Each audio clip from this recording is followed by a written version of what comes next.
محمد سياد قال ما دام أتكلمتها هي أقاسم كحيان كوسارة بيرها هيرشبيل وقابلسن دقمة جلسي سنوين كود بي وحاسيد isdabajooga u dhacay fatahaado iska soo daba noqday kuwaas oo gabi ahaan babaabi dalagyadii dadka ay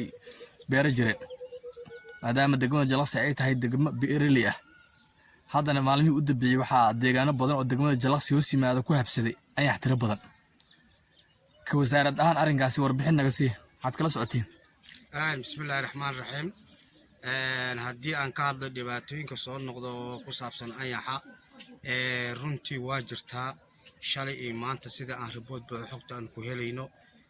meelo badan oo tuulooyin badan oo ka tirsan tuulooyinka hoos yimaada degmada Jalaqsi ayaa waxa aad ugu habsaday ayax haddii ay ahaa lahayd tuulooyinka sida hadda lagu sheegay labada dhinac ee degmada Jalaqsi shalay wuxuu hadda soo gaaray wuxuu markii hore noogu yimid hadda sida la sheegayo dhinaca jamaa xigto hadda waxaan warbixinta ku helaynay حديد دولة لومات عنين ولا بنان إلا أيو حتى صانها كله قرية على هالكاس أيو أي الغشة أيو كواب سدي ما لها خاركود وحن هلني إنه معناها أو دلق جدتك أو وحياب أو حوا حد أو كتاتبتي أنت أصلا كالأجنان كلا صعنا أي حان ما أمرك يقول رئيس وسوق جار ديجانه هو سما دجمة جلسي muddo sanad lagu joogo ayuu ayaxan soo maray deegaano ka tirsan degmada Jalaqsi oo badan dhanka galbeed wuxuuna baabiyay dalagyo badan halka maanta ayaxan uu ka duwan yahay kuwii hore oo hadda labada dhinac oo ku socdo oo aad u maleysid inuu webiga jiinkiisa labadiisa dhinac oo haayo taasoo markaa sababi karta in maadaama dadkii beeraleyda ee webiga jiinkiisa ay awl fatahaadihii ay cagta mariyeen haddana xilliga ay u diyaar garoobayeen in ay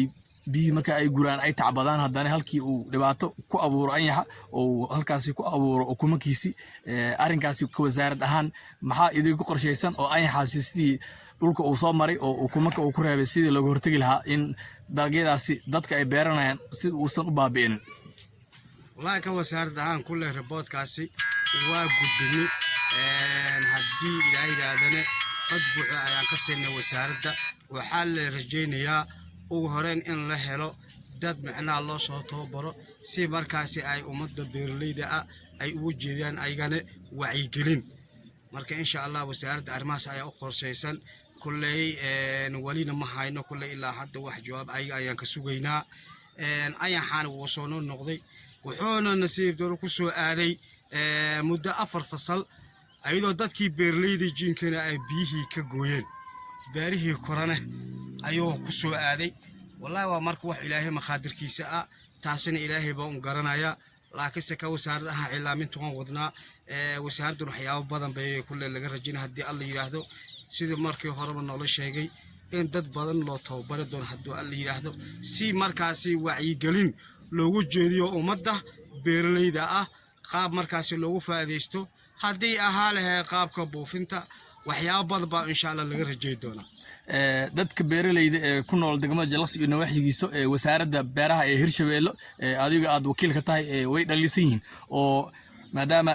deegaano badan oo ka tirsan gobolada Soomaaliya oo ayaxa u maray oo tilaabo degdeg laga qaaday oo diyaarado iyo baabuuro ayaxaasi lagu buufiyo iyo dad badan oo training la siiyay si ayaxaasi uga hortagaan ayaa gobolada badankood laga suubiyay halka degmada Jalaqsi oo ah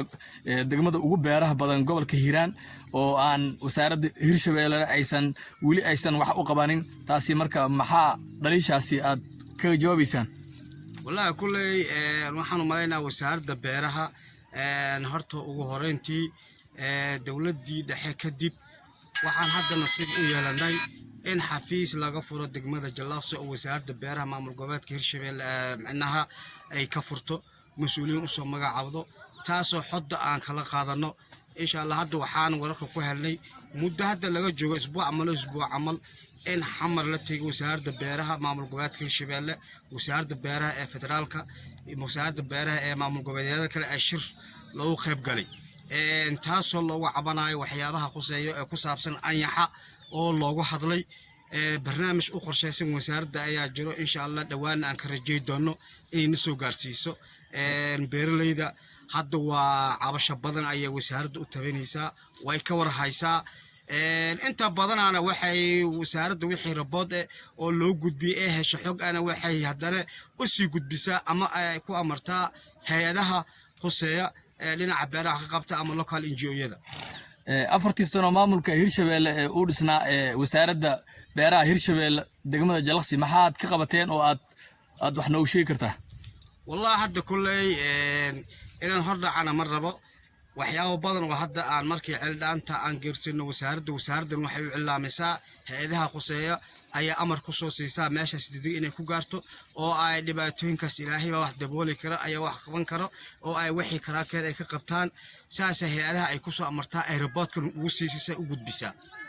وما صنتهاي محمد سياد قعل أو أقاسم كحيان كوسارد هيرشبيله وفردي الدجمة جلقسي.